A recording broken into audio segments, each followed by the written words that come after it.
Tonight, we drift back into a time not yet carved by borders, to a land where monsoons clung to banyan trees and centuries whispered through marble domes.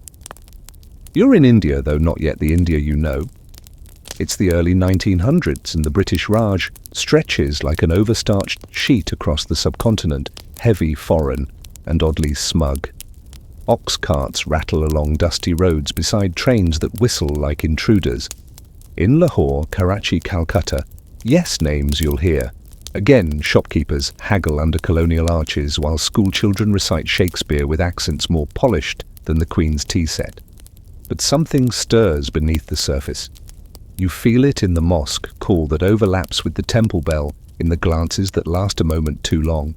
Something is shifting, and you probably won't survive this era if you cling to the idea that colonial rule was just about trains and cricket. So before you get comfortable, take a moment to like the video and subscribe, but only if you genuinely enjoy what I do here. And if you're still awake enough, drop your location and what time it is where you are. Now dim the lights, maybe turn on a fan for that soft background hum, and let's ease into tonight's journey together. You begin in the swirl of reform and resistance as Indian elites, lawyers, poets, princes and professors start gathering in rooms filled with cigar smoke and borrowed idealism. The Indian National Congress, formed back in 1885, grows bolder. Some want dominion, like Canada, others want full freedom. But within this push for unity lies a tension. Muslims who once ruled mighty empires in India now feel increasingly sidelined. You can almost hear the worry behind closed doors. What happens to us in a Hindu-majority democracy? Enter the All India Muslim League in 1906, a club of nawabs and nobles with polished shoes and a growing sense of unease. The British, ever the opportunists, fan the flames. Divide and rule isn't just a tactic, it's a lifestyle. One British viceroy famously referred to Muslims as a bulwark against the rise of Hindu dominance. Fringe or not, that idea seeped into policy and partitioned minds long before it partitioned land. And it wasn't just about politics. You see tensions flare over music from temples, heard near mosques over cow slaughter during Eid, over processions clashing like poorly scheduled parades. In 1919, the Jallianwala Bagh massacre in Amritsar, where British troops opened fire on unarmed Indians, leaves a scar too deep to ignore. Muslims and Hindus alike grieve, but already their leaders are drifting apart. Mahatma Gandhi, wrapped in homespun cloth and determined to spin his way to independence, speaks of unity and non-violence. Many Muslims admire him at first, but then comes the Khilafat movement, a campaign to support the Ottoman Caliphate, where Gandhi's support blurs religious lines and expectations. Historians still argue whether this strange alliance brought communities closer or pulled them further apart. Either way, by the late 1920s, the whisper of division is louder than ever. And here's a curious detail you probably didn't expect. In 1929, a group of Hindu nationalists in Lahore insisted that Vande Mataram, a patriotic song, become India's anthem, despite Muslim concerns that its origins were too Hindu in tone. Songs like Borders can be weapons or bridges depending on who sings them. Through all this, you watch India's youth burn with political fever. Students boycott British schools, workers strike, women march. But in Muslim-majority areas, questions remain. What shape will independence take? Who will protect Muslim rights in the new India? And from the shadows, the idea of a separate homeland starts to rise, not fully formed, not yet named, but alive like a storm far off the coast that you feel in your bones before you ever see it.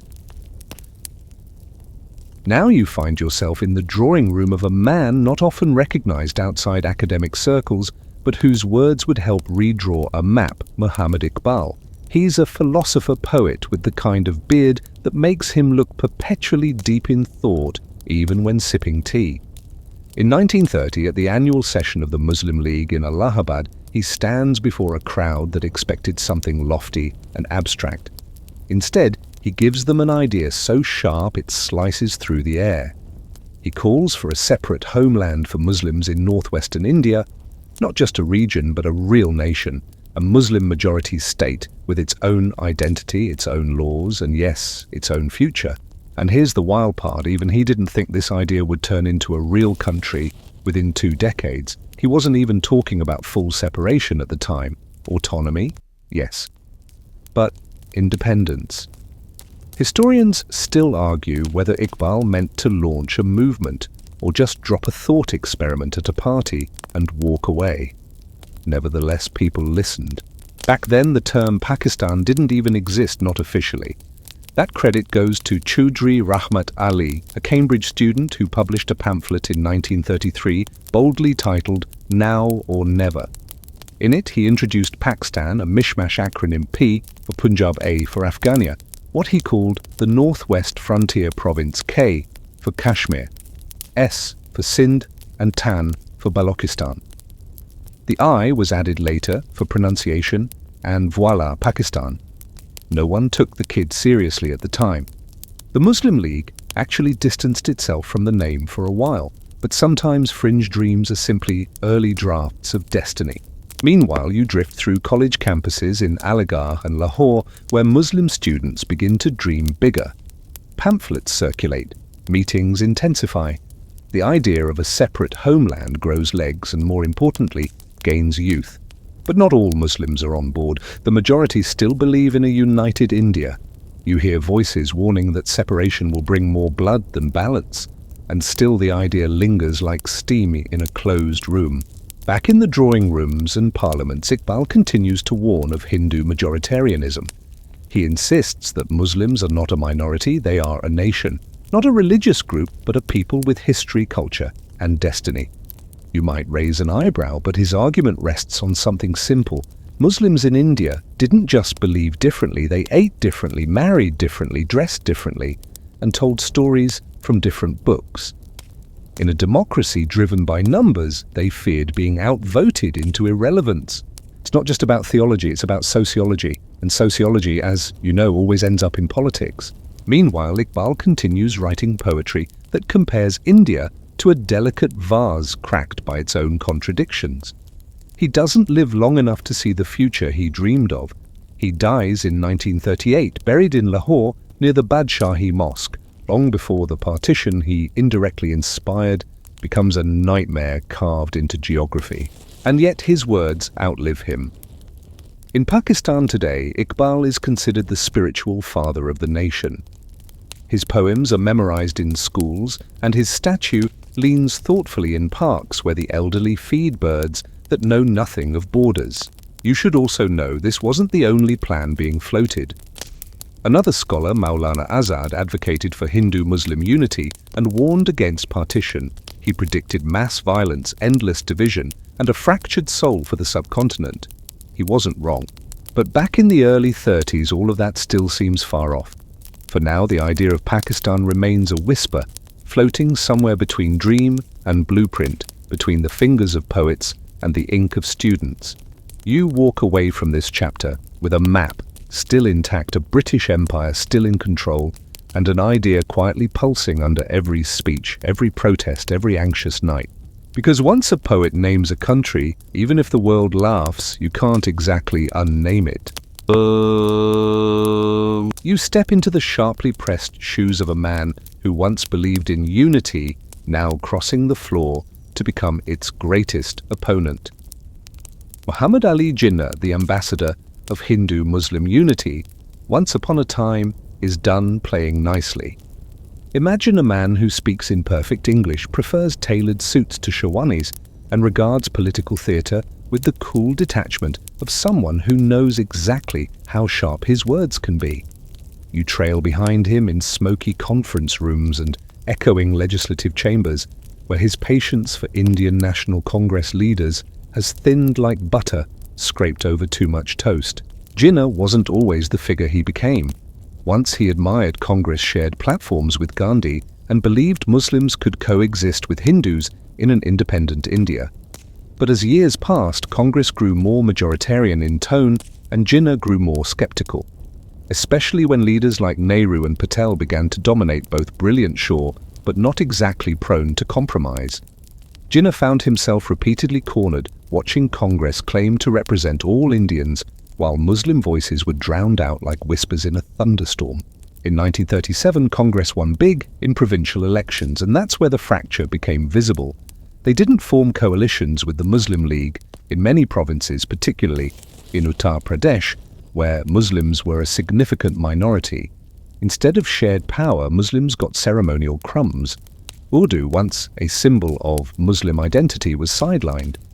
Jinnah saw these decisions not as administrative but existential, and so began the transformation from a constitutionalist who adored the British legal tradition into a man who now argued calmly and firmly that Muslims needed a state of their own. Historians still argue whether Jinnah truly believed in partition from the start, or merely used it as a bargaining chip to get better safeguards for Muslims. But after the Lahore Resolution in 1940, where the Muslim League formally demanded independent states for Muslims in India's northwestern and eastern zones, there was no turning back. The genie was out.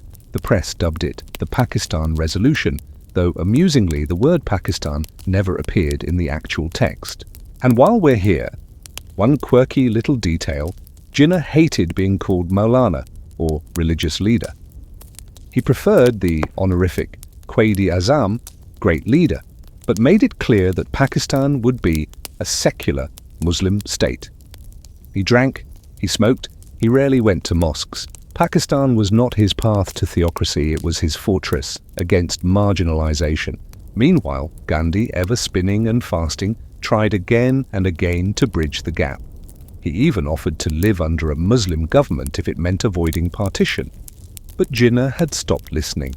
To him, Gandhi's Hindu imagery, spiritual appeals metaphors from the Gita, references to Ram Rajya, felt less like unity and more like absorption. And Gandhi's insistence on keeping Congress a broad church only fueled Jinnah's claim Muslims needed their own ark before the flood came. By now, Jinnah had found his voice, and it was made of iron. When journalists asked if Muslims and Hindus couldn't live like brothers, he snapped, "We are not brothers. We are different nations." And thus was born the two-nation theory, the idea that Muslims and Hindus were not just different religions but fundamentally different civilizations. It was as if someone took a crack and declared it a canyon. You trail Jinnah through raucous meetings of the Muslim League, where he is greeted like royalty. Portraits begin to appear. His speeches echo through radios into tiny villages. He's no longer just a lawyer, he's a symbol of defiance, a man crafting a nation out of legal clauses and stubborn willpower. And here's where it gets foggy. Was Jinnah merely responding to Congress's missteps, or did he orchestrate this divide from the beginning? Scholars still toss that question back and forth like a hot coal. But as you watch the chessboard tilt, one thing is clear: Jinnah is no longer bluffing. He has taken his seat at the table and refuses to fold until Pakistan has a nameplate and a border. The man who once believed in a united India has now become the architect of its partition. And whether you admire him or blame him, or perhaps a little of both, you cannot deny this: when he spoke, empires listened. You're in the thick of it now, and the heat is rising, not just from the Indian summer, but from the smouldering political tensions that fill every speech pamphlet and picket sign.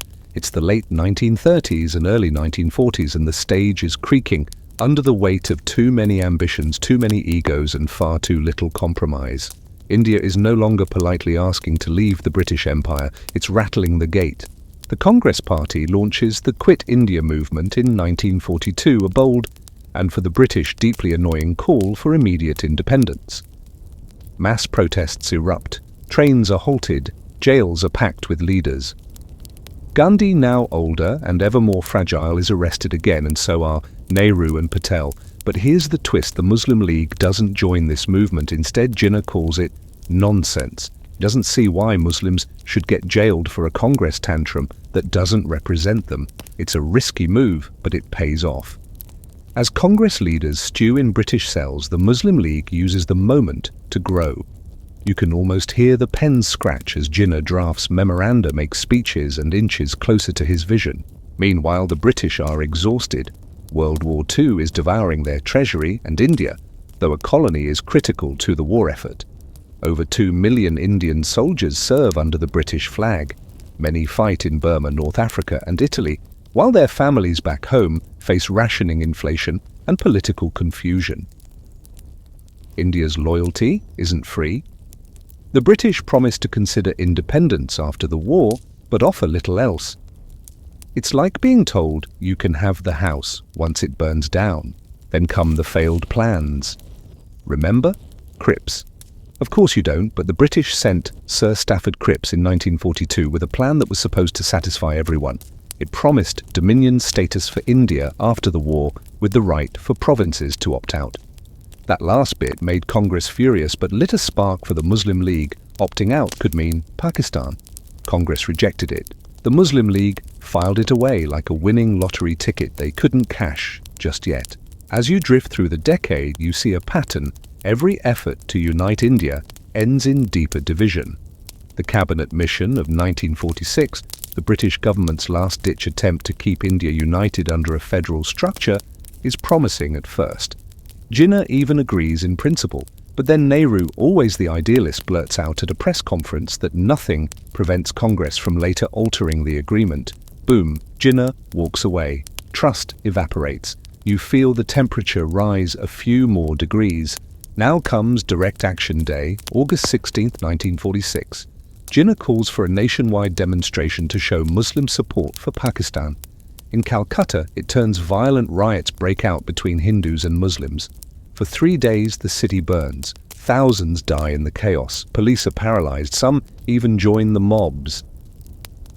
This was not what Jinnah intended, at least not openly, but once blood spills, it keeps spilling.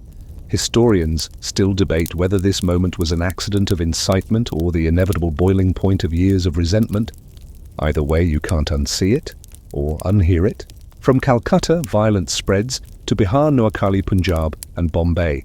It's no longer about speeches or flags, it's machetes, arson, and trains filled with the wrong people going in the wrong direction. Jinnah, now visibly worn, insists that partition is the only way forward.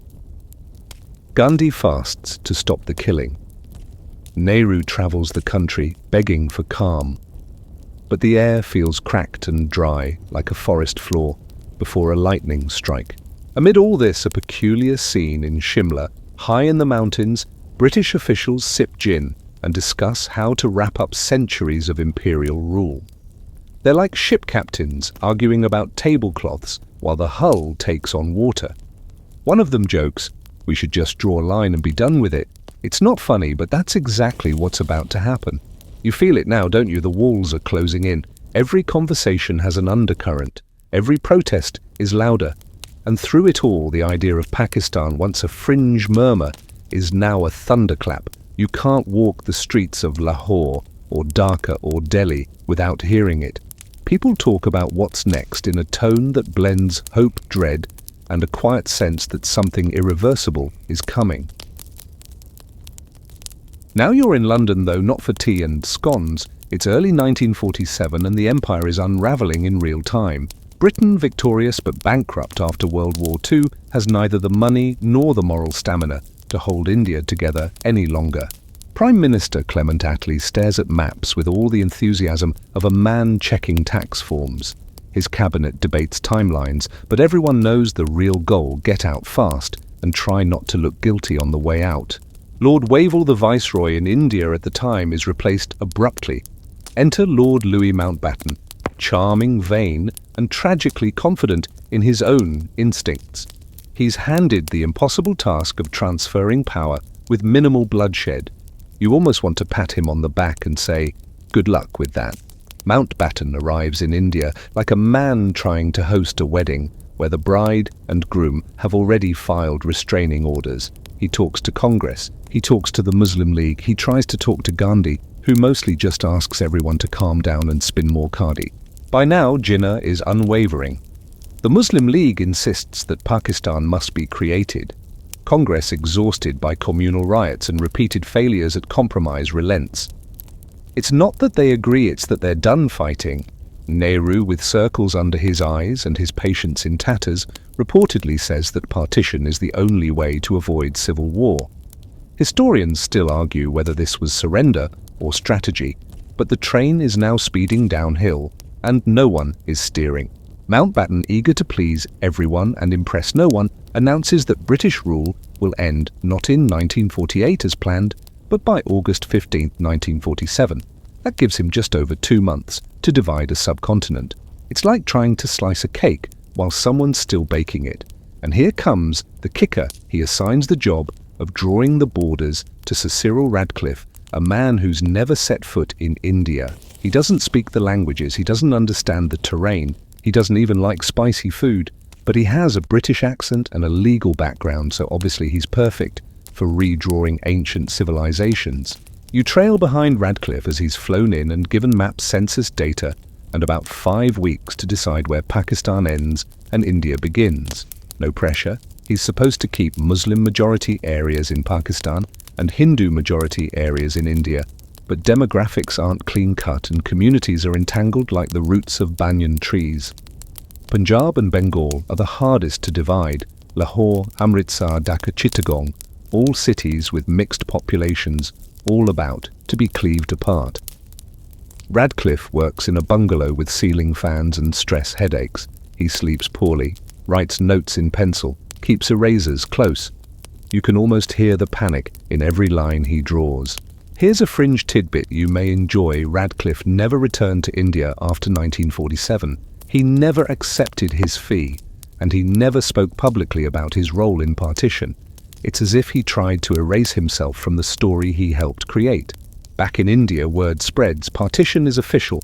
Pakistan will be born on August 14, 1947, one day before India, so Jinnah can have his moment in the spotlight. Trains are painted, flags are sewn, radios buzz with new anthems. Yet for millions of people living in soon-to-be borderlands, the news hits like an earthquake. One day, they're Indian. The next, they're Pakistani. And in some places, they don't even know which they are until the border is announced after independence. You'd laugh if it weren't so tragic. Suddenly you hear strange conversations between neighbors who've lived side by side for generations. Will you stay? Should we leave? Do you think they'll come for us Muslims in Delhi? Hindus in Lahore? Sikhs in Rawalpindi? Everyone's asking the same questions. Everyone feels the ground shifting beneath them. And just like that, India is split. Pakistan is real, not just on paper, but on train tickets, ration cards, and gravestones. The countdown has begun. Independence is just weeks away. And the subcontinent, once united under emperors and raiders, saints and scholars, is about to be torn apart by lines drawn in ink and fear.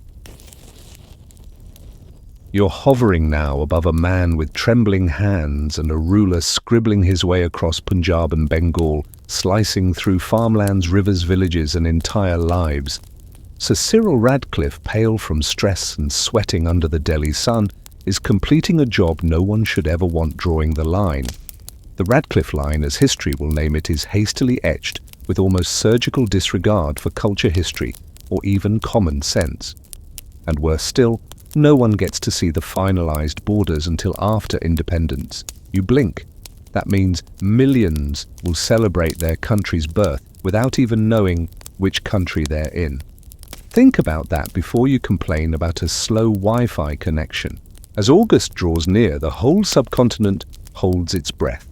In Delhi, Jinnah collapses with tuberculosis in secret, hiding his illness from nearly everyone. Gandhi fasts for peace in Calcutta, walking barefoot through neighborhoods where the air still smells of fire.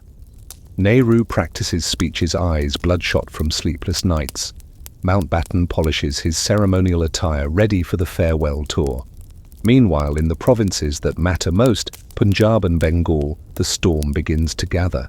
August 14th arrives. Pakistan is born.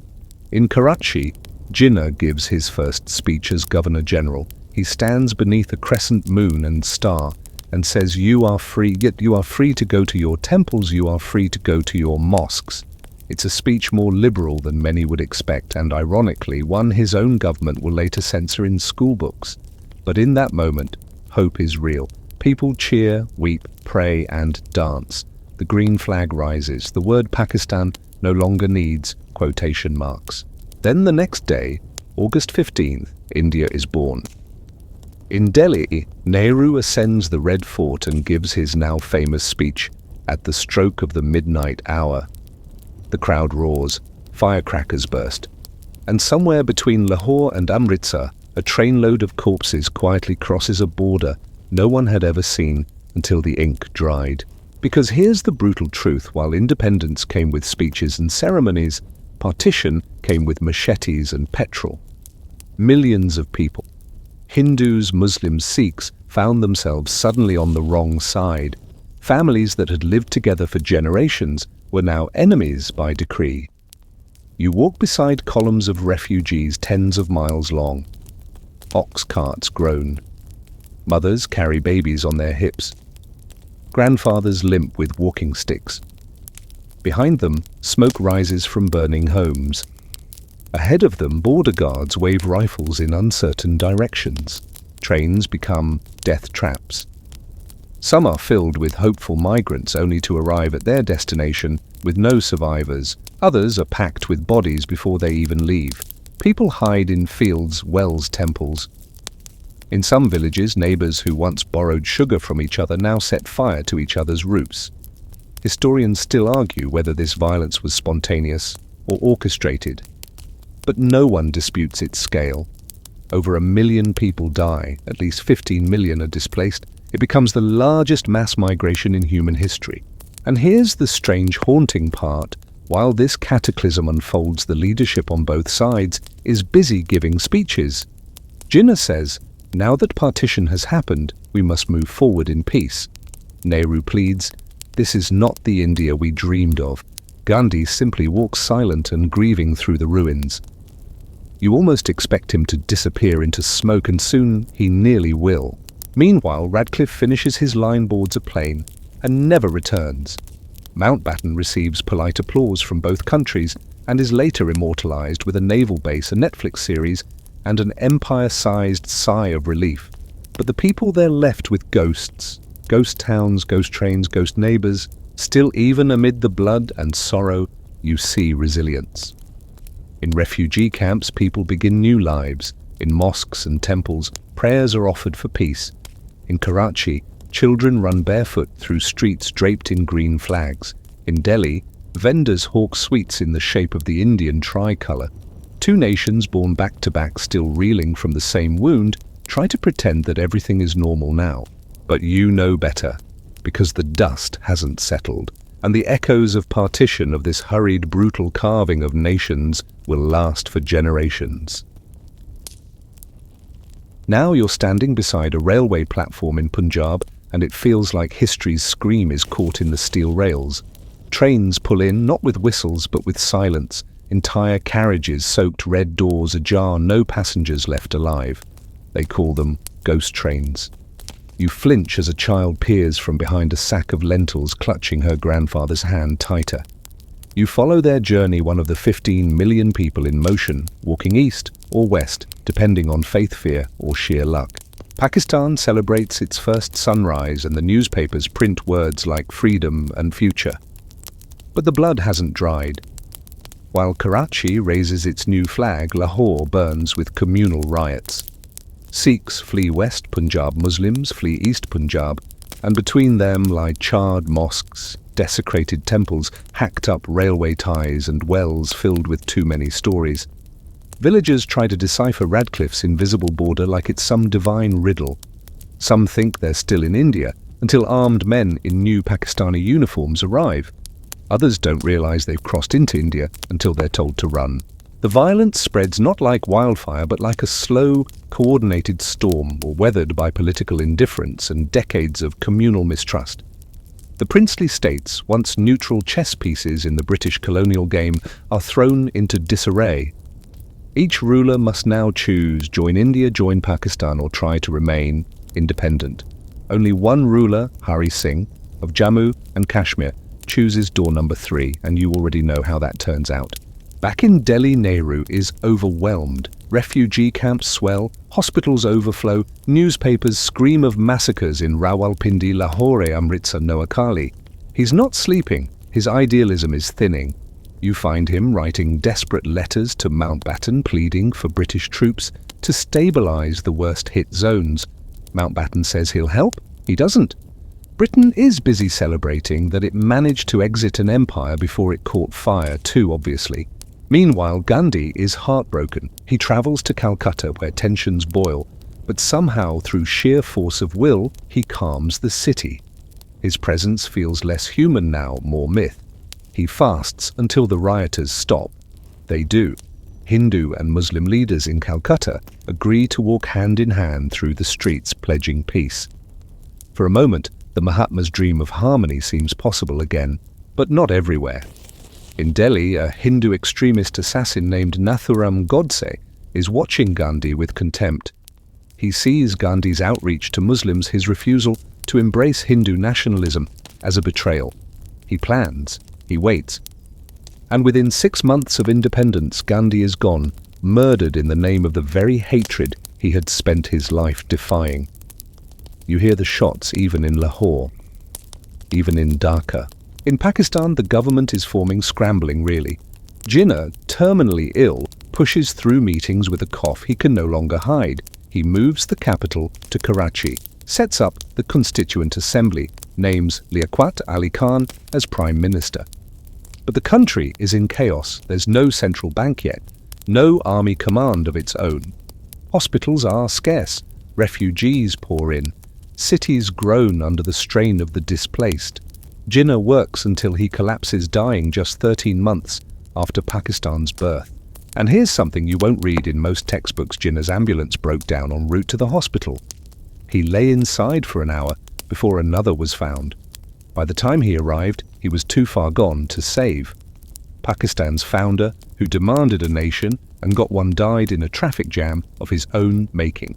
Still, Pakistan survives. It appoints ministers. It raises its flag in the UN. It prints currency. It opens schools. It dreams of building a nation on faith, unity, and discipline, even if most days it can barely find bread and soap. On both sides of the border, the aftermath is raw. In India, Delhi becomes home to waves of Hindu and Sikh refugees from Pakistan. In Pakistan, Lahore, once a multi-faith cultural gem, becomes homogenized almost overnight. The diversity that once gave these cities texture is replaced with uniformity and guarded silence. Everyone knows someone who died. Everyone knows someone who left. Everyone has a story they only whisper when the lights are off. And yet life goes on because it must. You find yourself perched atop a newly erected minaret in Karachi, watching a newborn country take its first wobbly steps. It's August 15, 1947. Pakistan has just entered the world stage, like a child born mid-earthquake, unsure whether to cry or keep crawling. There are parades in the streets, school children waving flags and banners draped over tea stalls. The radio crackles as Jinnah delivers a speech, his voice firm but weary, promising justice and peace, and reminding the people that Pakistan was not meant to be a theocracy. He speaks of law and order, of tolerance, of a fresh start. For a moment, the ghosts of partition seem paused, but only just. The country he speaks to is a fragile one. Pakistan at birth has two wings: West Pakistan, today's Pakistan, and East Pakistan, which would later become Bangladesh, separated by 600 kilometers of Indian territory. Try running a country like that without a smartphone. It's like having a long-distance marriage where neither partner really knows what the other is cooking for dinner. The two regions speak different languages, have different economies, and harbor simmering suspicions from the outset. There's no constitution yet, no established bureaucracy. Most of the government buildings and institutions have stayed behind in India, so Pakistan borrows chairs, desks, and even staplers. There's a shortage of typewriters. There's not even a proper army headquarters. Most of the British Indian Army's elite units were retained by India. The division of military assets is a bureaucratic nightmare, and British officers still run most of the command structure. Oh, and the Treasury Pakistan was promised 750 million rupees, but India initially withholds the last installment due to the Kashmir conflict. It's only after Gandhi fasts, yes again, that the funds are finally released. The man dies days later. Jinnah, who had hoped to preside quietly as a constitutional figurehead, is instead pulled into every major decision. He's the face, the voice, the glue, and that glue is already beginning to crack. Refugees overwhelm Karachi and Lahore. There aren't enough homes, jobs, or schools. Disease spreads, prices skyrocket. And yet newspapers print front pages in hopeful fonts, hailing the land of the pure, which is literally what Pakistan means in Persian and Urdu. And while Pakistan celebrates its first Independence Day with fireworks and awkwardly tuned national anthems, it also inherits its first crisis, Kashmir. The princely state's Hindu ruler has delayed joining either country despite having a Muslim-majority population. In October 1947, tribal militias from Pakistan's northwest frontier invade Kashmir, hoping to bring it into Pakistan by force. The Maharaja panics and signs the instrument of accession with India, allowing Indian troops to intervene. And just like that, the first war between India and Pakistan begins. Bullets fly over snow-capped mountains, civilians flee, and suddenly two countries, still recovering from birth trauma, are engaged in armed conflict over a region both claim as their own. Historians still argue whether the tribal raid was orchestrated by the Pakistani military or a freelance adventure gone wrong. But once the lines are drawn, they're almost impossible to erase. The United Nations gets involved because of course it does. By 1949, a ceasefire is negotiated and Kashmir is effectively split into two, one side administered by India, the other by Pakistan. But no final settlement is reached. The question of Kashmir, like an unsolved riddle left on the teacher's desk, will haunt both nations for decades. Back in Karachi, Jinnah's health is fading and the burden is immense. The country is barely functional. Ethnic tensions stir. Bengali Muslims in the East wonder why everything is decided in Urdu, a language most don't speak. Karachi struggles to house the millions who arrived from India known as Muhajirs. In Punjab, survivors of the partition massacres try to rebuild lives from splintered memories. And yet, despite all of this, there is resilience. Mosques and churches are rebuilt, the first universities are planned, cricket teams are assembled because of course they are, the first postage stamps are printed with crescent moons and wheat stalks, and though no one will say it aloud, many wonder, was it worth it? Pakistan is real now. Not an idea, not a poem, not an acronym, but a nation. And with every passing day it tries to prove it was always meant to be. Now you drift quietly along the jagged line that still burns like a fault across maps and minds, Kashmir. A place of cedar trees, snowy passes, and enough poetry to fill 1,000 books. But none of that stops it from being the most fought-over scrap of land between India and Pakistan.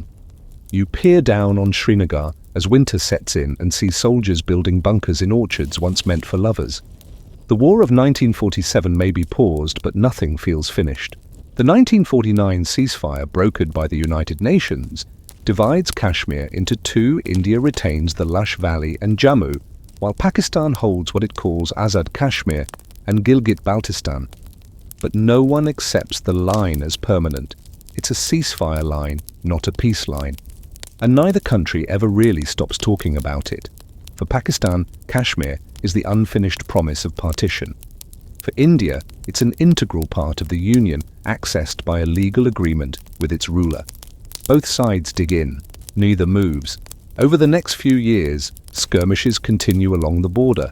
India fortifies, Pakistan trains, and both begin rewriting textbooks. Children on either side grow up with wildly different maps and wildly similar distrust. This isn't just territorial anymore, it's psychological. And the tension spills over into everything. Cricket matches feel like war with tea breaks. Diplomats glare at each other over cold samosas. Trade deals collapse under the weight of suspicion. And it's not just Kashmir that haunts the early years. You float over Karachi, where the Constituent Assembly of Pakistan struggles to write a constitution.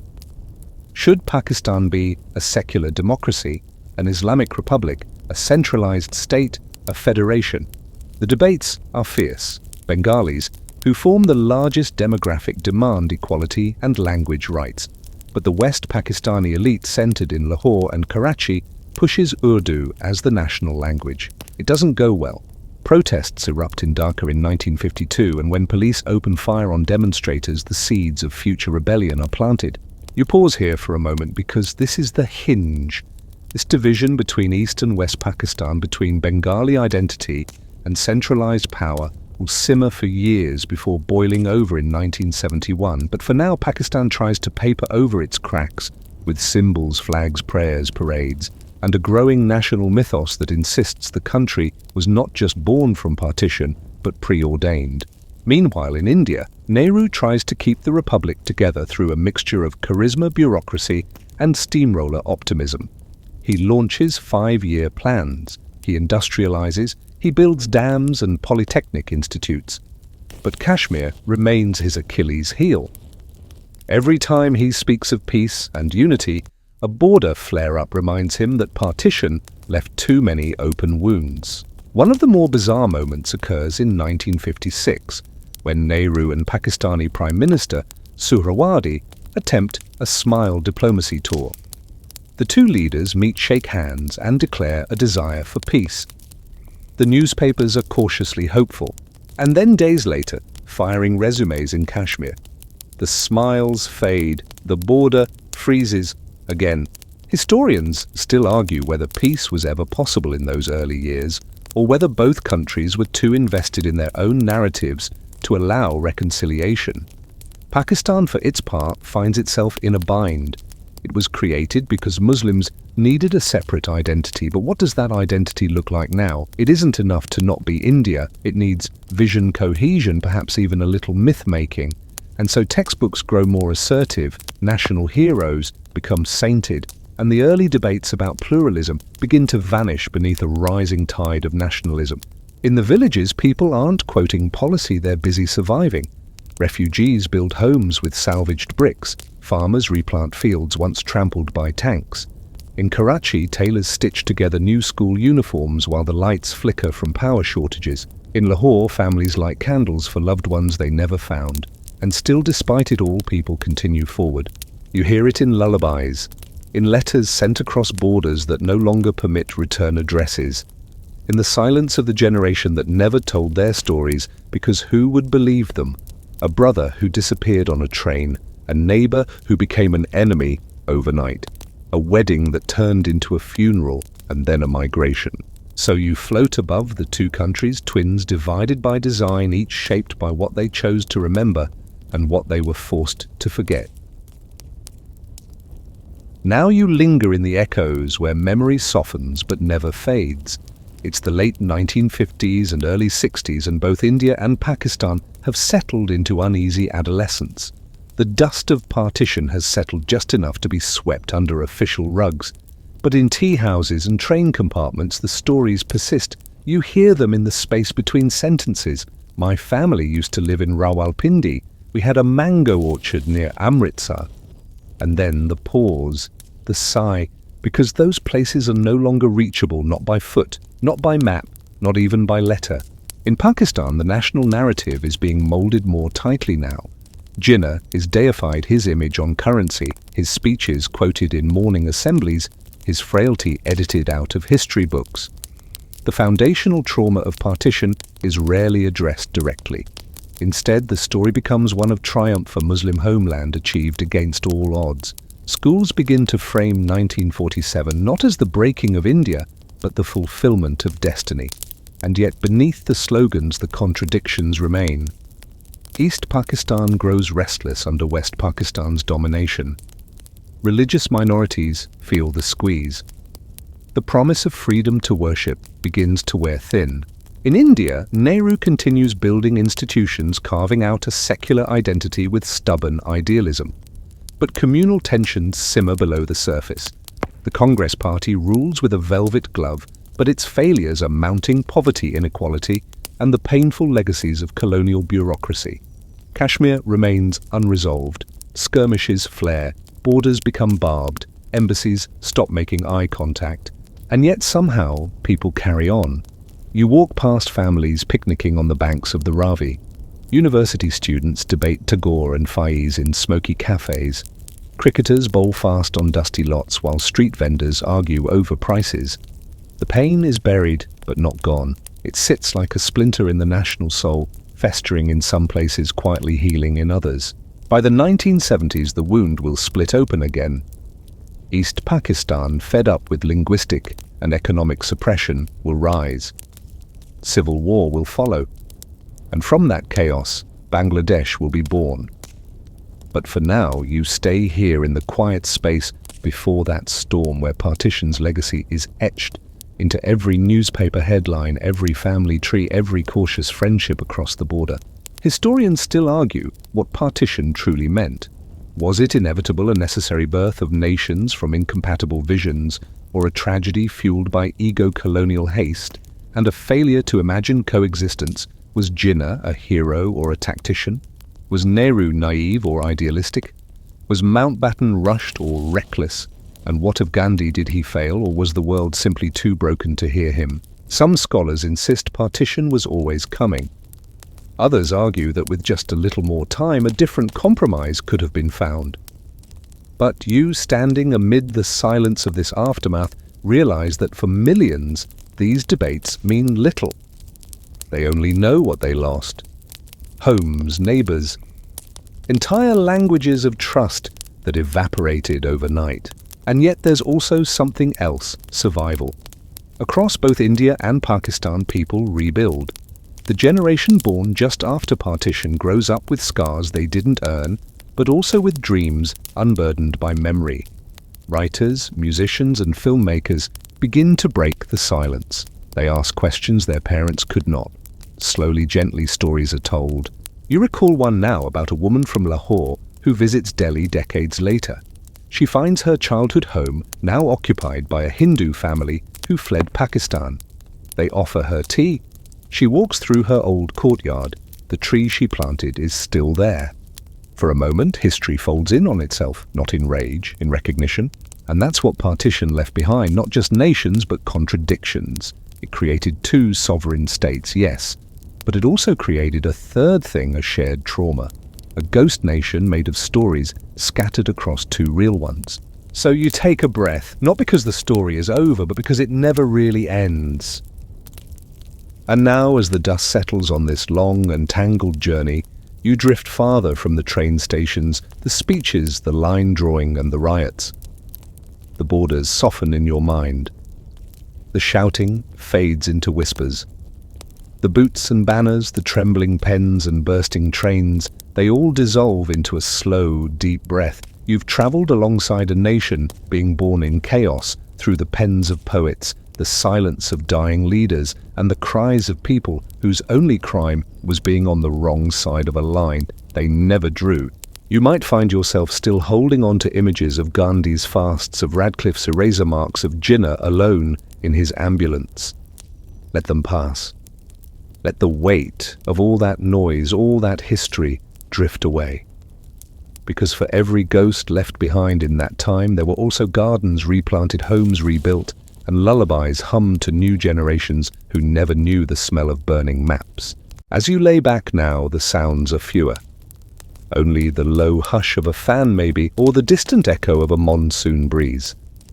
And maybe, just maybe, in that gentle quiet you'll hear the murmur of two nations still trying to make sense of the past, still tangled, still wounded, and still somehow moving forward. So rest now. The borders aren't chasing you tonight. The memories have been laid to sleep. Let the past stay folded in its pages while you breathe slower and softer and deeper.